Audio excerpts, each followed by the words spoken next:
Why do we do that? Because there are two clear-cut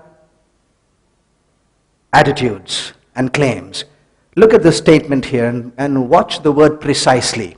The universe we observe has precisely the properties we should expect if there is at bottom no design, no purpose, no evil and no good, nothing but blind, pitiless indifference. That's Richard Dawkins, the most vocal, he's a professor of biology from Oxford, one of the most vocal atheists today. The next sentence is from Patrick Glynn. The seemingly arbitrary and unrelated constants in physics have one strange thing in common.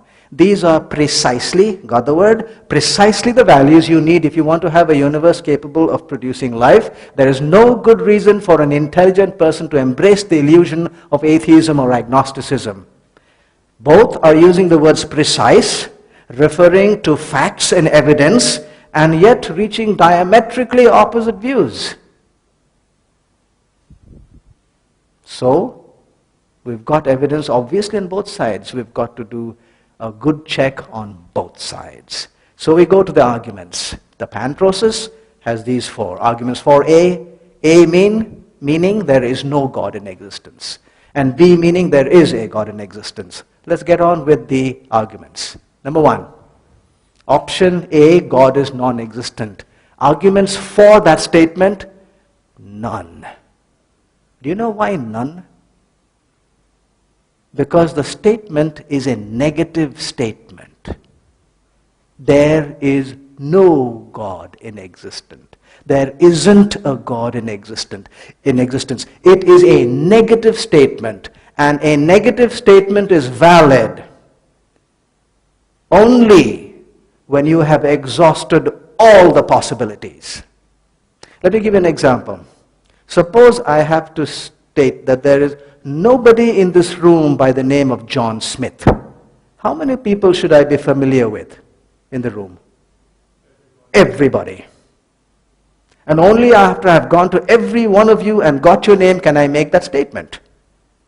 I usually give another example because a mighty big long name is the longest name in the United States. Suppose there are 10,000 lakes in the United States, and I say there is not a single lake by the name Chargogagog Manchaugagog Chaubanagan Gamaug. That's a real lake. That's a real name. It's in the Native American language. It's a lake up in Massachusetts.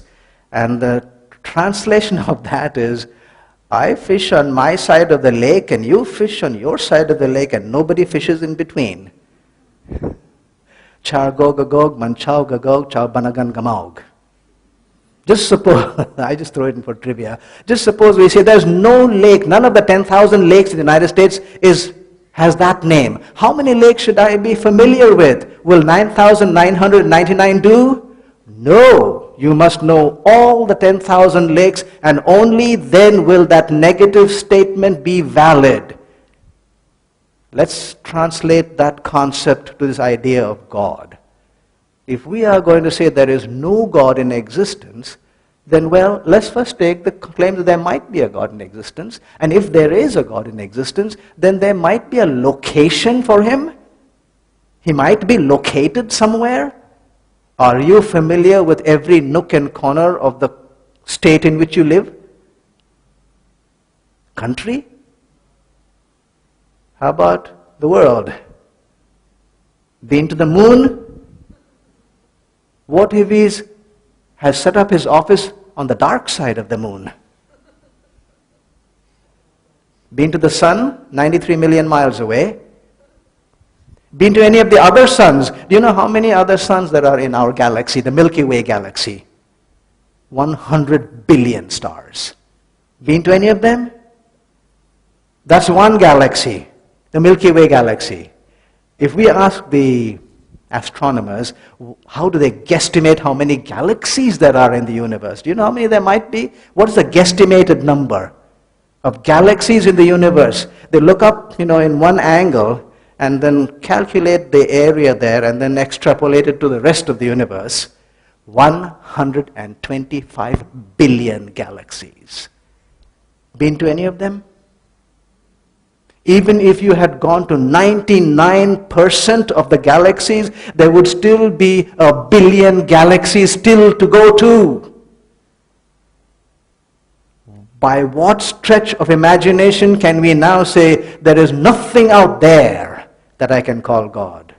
What if He is there, somewhere there?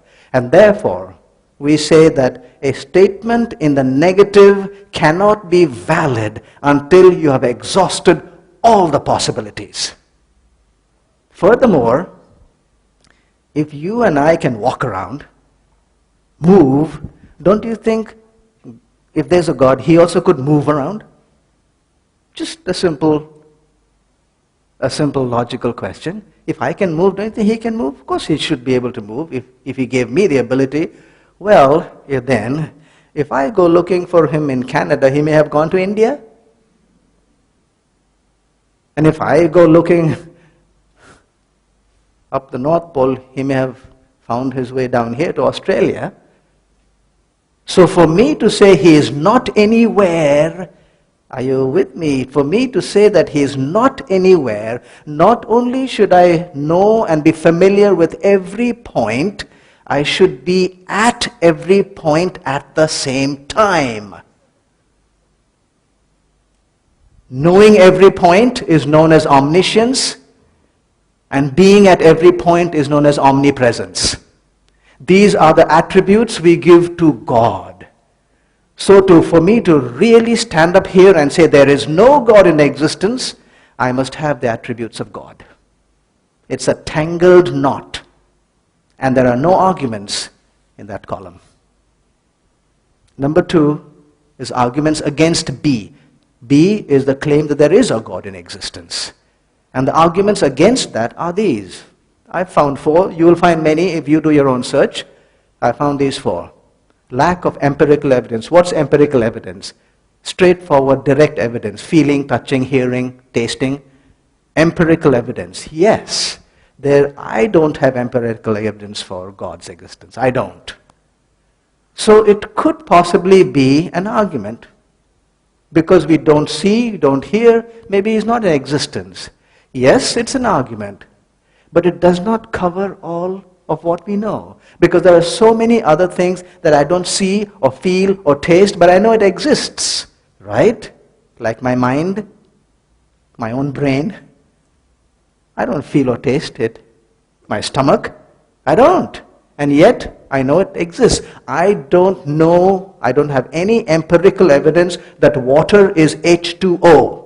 But I still believe it, and hundreds of scientists believe it, and it works in science. So yes, empirical evidence is lacking, but lack of that empirical evidence is not a huge, big argument. It could be, but it's not big.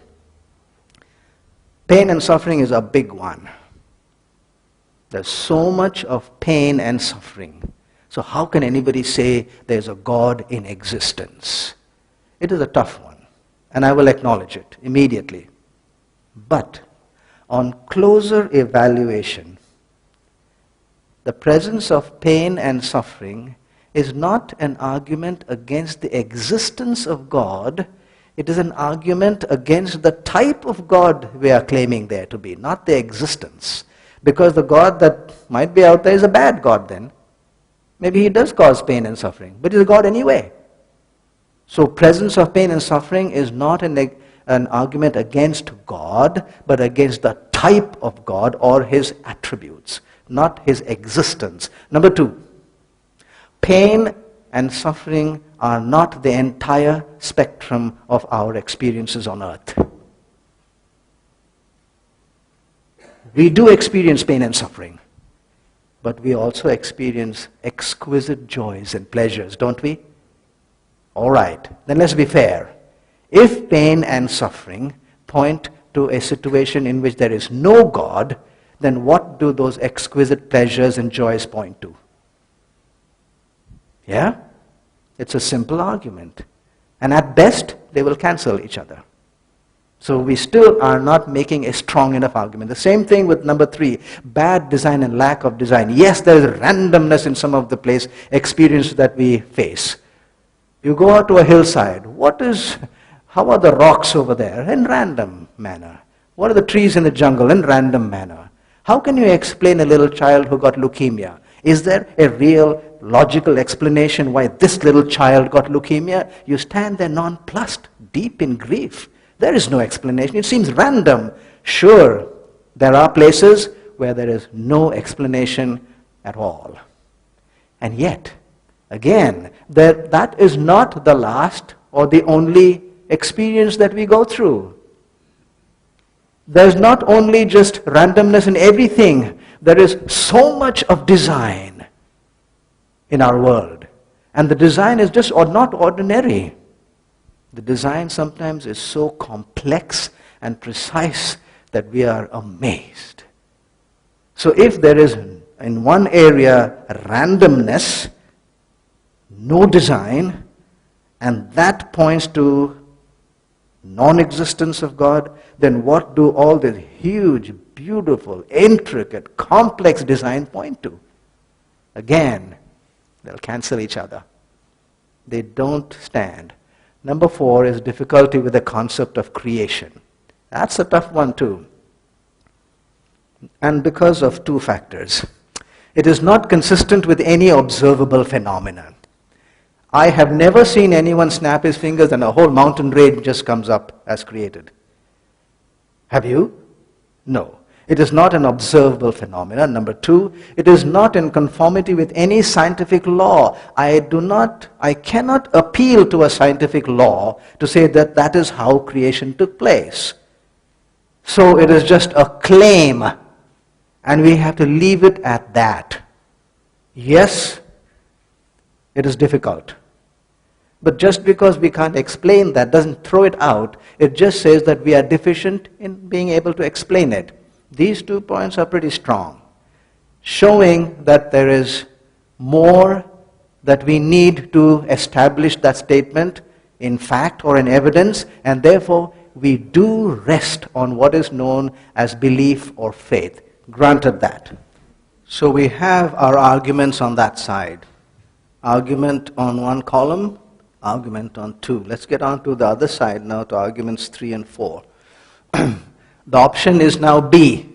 God does exist, and what are the pros and cons there? Circumstantial, anthropic, and logical analysis, and what else you see on the board. Let's go to circumstantial. Billions believe in God.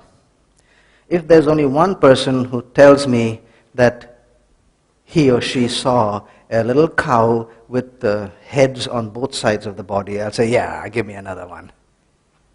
But if 10 people say, no, we did see a little cow with 2 heads, one on this side and one on the other side, I'll say, yes. If 200 people tell me that they did see it, then I'll start scratching my head and saying, I wonder. If 10,000 people tell me that they did see it, then I believe in all honesty, I should shift my mind from disbelief to at least there being a possibility. That is the meaning of circumstantial evidence. It is not a proof. It just shows that there is a possibility. It's not 10,000. It's billions who believe in God, who are willing to say, I know from inside that there is a God in existence. So I must not stand and say, whoosh, and wipe it off.